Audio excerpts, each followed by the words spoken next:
क्या आप यकीन करेंगे कि पाकिस्तान में एक ऐसा महल भी है जिसकी नक्शो निगारी पूरे पाकिस्तान में अपनी मिसाल आप है। इस वक्त मेरे साथ मौजूद हैं ज़हीर भाई और मैं इस वक्त मौजूद हूँ गुलजार मंजिल, जिसको हम मौजूदा नाम उमर हयात महल। तो आज हम इनसे उमर हयात महल के बारे में कुछ सवालात करेंगे। अस्सलाम वालेकुम। वालेकुम सलाम, क्या हाल चाल है? ठीक है ज़हीर भाई, और सुनाए। ज़हीर भाई आप चिन्योर से ही हैं? मैं अब चिन्योर से जद्दी पुश्ती इसी इलाके से हूँ जहाँ पे आप खड़े हो। माशाल्लाह।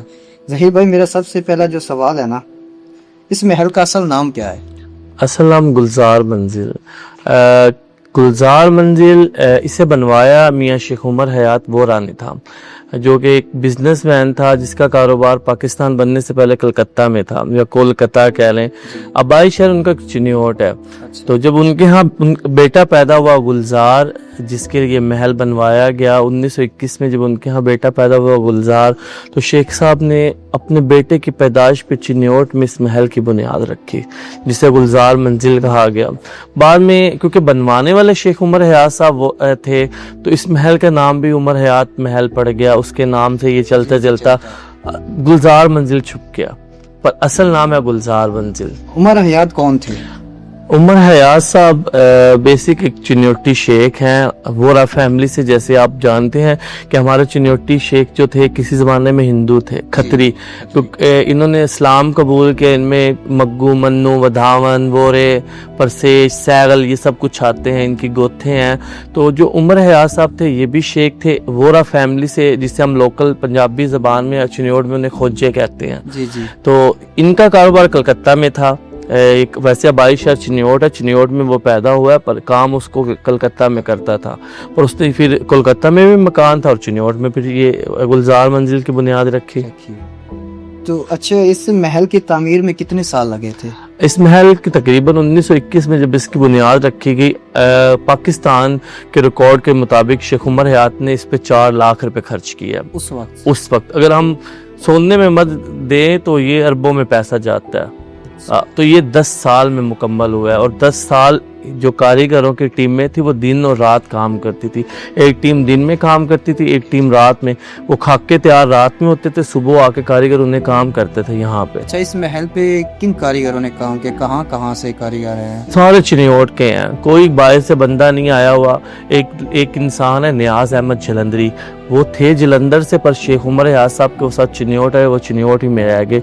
अगर लकड़ी की कार्विंग आप देखें, मीनाकारी देखें, तो हमारे चिन्योट के पिरजे, इलाही बख्श पिरजा, रहीम बख्श पिरजा ने यहाँ पे लकड़ी को जान बख्शी। लकड़ी यहाँ पे ऐसे जैसे सुनार सोने पे काम करता है, ऐसे उन्होंने कार्विंग की गई है। उसके बाद अगर हम थोबा कह लें, थोबे नगारी का या स्टेको वर्क कह लें, तो वो नियाज अहमद जलंधरी साहब के हाथों का यहाँ पे काम है। अगर हम इस पे चुनाई साड़ी की बात करें तो फजल अहमद और अहमदीन साहब हमारे राज मिस्त्री चिन्योट से ही हैं। फ्रेस्को वर्क, नकाशी, वो गुलाम मोहद्दीन साहब हैं कमंगर फैमिली से। जान मोहम्मद साहब जिन्होंने मस्जिद वजीर खां में भी नकाशी की हुई है। तो सारे मिस्त्री मजदूर चिन्योट के हैं थे। अच्छा, लकड़ी की नक्शो निगारी खास मानी जाती है इसकी, वो क्यों? लकड़ी का ताजमहल भी कहते हैं इसे। अच्छा। क्योंकि 70% यहाँ पे लकड़ी है। मैंने आपको पहले बताया है कि यहाँ पे कार्विंग ऐसे की जाती है जैसे सुनार सोने पे काम करते हैं ना। तो इलाही बख्श पिरजा और रहीम बख्श पिरजा ने लकड़ी को जान दी है। तो यहाँ पे लकड़ी एक एक पीस बना हुआ है, वन पीस, मतलब कि जोड़ कोई नहीं है। आपको इसमें एक खास बात है उमर हयात महल में, एक मैं आपको ये बात, आपका सवाल वो है या नहीं, मैं पर आपको ऐड करता हूँ कि उमर हयात महल क्या चीज़ है। गुलजार मंजिल, आपने दुनिया की बड़ी इमारतें देखी हैं, आपने चिन्योट में बड़ी इमारतें देखी होंगी, पर ऐसा नफीस काम कहीं भी नहीं किया। अगर दुनिया की पूरी आर्ट का अगर आप एक वर्जन बनाते हो ना, मतलब हमने पूरी दुनिया की पूरी आर्ट को एक जगह पे समाना है, तो वो उमर हयात महल है।